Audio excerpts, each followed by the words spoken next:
என்னடா பண்றீங்க எத்திக்கிட்டி? என்ன சவுண்ட் இது?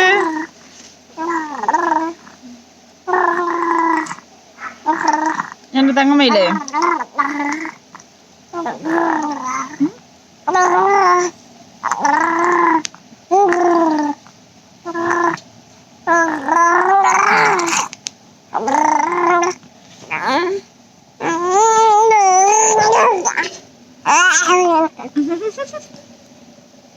பொறுமை எல்லை கடந்து விட்டு என்ன பண்றாங்க?